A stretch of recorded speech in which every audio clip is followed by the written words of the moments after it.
es Valentina y hoy aprenderemos cómo hacer compost, que este madure en aproximadamente 2 meses y lo haremos en maceta, en un recipiente. Recuerden que es fundamental que este recipiente esté perforado y así permitir el buen drenaje. Siendo así, comencemos. Usaré hojas secas, abono, desechos orgánicos de mi cocina y los residuos del enraizante orgánico a base de lentejas. Les invito a que vean el video, también está aquí en el canal. Usaré hojas secas y restos de poda porque aportan muy buenos niveles de carbono, ¿cierto? Que son fundamentales para este proceso. Aparte, el material seco conserva la humedad durante las primeras fases de compost, luego se descompone. Materiales húmedos usaré cáscaras. Es importante siempre triturar, dejar bien finitos tanto los materiales húmedos como los secos. Eso afecta muchísimo el tiempo, ¿cierto?, de nuestro compost. Lo ideal, o pues en este caso queremos hacer un compost en 2 meses, entonces es fundamental que las partes sean finitas. También cabe mencionar que hay materiales que aportan un mayor o menor nivel de carbono. Algunos de estos materiales que aportan alto nivel de nitrógeno serían como la gallinaza, el estiércol de cerdo y también los desperdicios de cocina. Y con un alto nivel de carbono, la hierba recién cortada, las hojas de árbol, también la cascarilla de arroz, la mazorca de maíz, el aserrín. Más equilibrados podrían ser la pulpa de café, el estiércol vacuno, las hojas de frijol, las hojas de plátano también. Adicional a eso, hay materiales que son de compostaje lento y de compostaje rápido. Sin embargo, afecta bastante el tamaño del material, ¿cierto? Por eso vuelvo y lo digo, sean bien finitos los materiales, así será mucho más rápido el proceso de compostaje. Ya tenemos nuestros materiales bien triturados, bueno, los secos más o menos, y lo que vamos a hacer en nuestro recipiente, en nuestra maceta, vamos a aplicar una base de tierra. Esta tierrita que estoy usando es rica en cascarilla de arroz, también aporta buen carbono. Voy a mover la tierrita evitando los grumos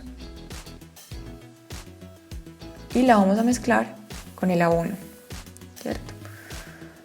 La idea de esta base es para que haya un buen drenaje y también ayude a conservar la humedad, que es fundamental durante las primeras, bueno, realmente durante todas las etapas del compostaje, más que todo en las primeras etapas, ¿cierto?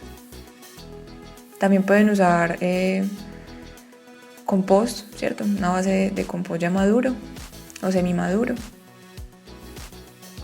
Y vamos a comenzar con los materiales secos, ¿cierto? Como mencioné anteriormente, para que podamos garantizar un buen drenaje y que también se pueda conservar la humedad. Debemos tener en cuenta que estas capas no deben superar 1 centímetro, ¿cierto? Lo más delgadas posibles.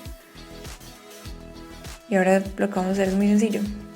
Una capa de material seco, una capa de material húmedo. Siempre conservando como la finura entre las capas. Hablemos de las etapas o de las fases del compostaje. La primera fase, la fase mesófila.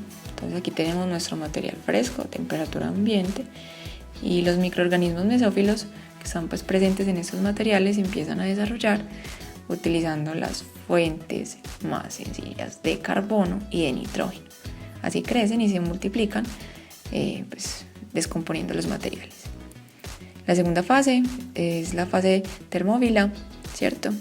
Las bacterias y los hongos comienzan a ya degradar la celulosa, entonces la temperatura aumenta y ya transforman el nitrógeno en amoníaco, entonces el pH también sube.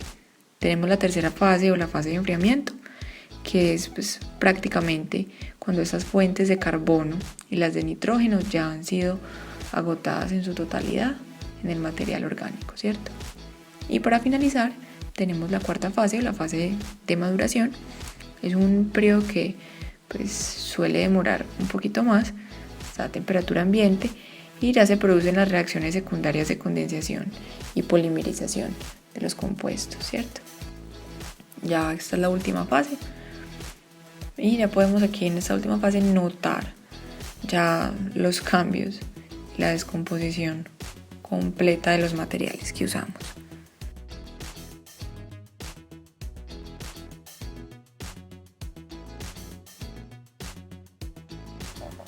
Sellaremos con una capa de material seco. Se recomienda mucho para sellar usar aserrín, pero pues yo seguiré con mis hojitas. Y por supuesto una capita, una buena capa de tierra abonada, tierra fértil.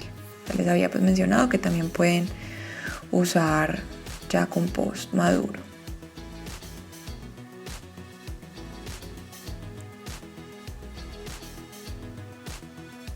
Es importante que quede homogéneo, que quede bien sellado.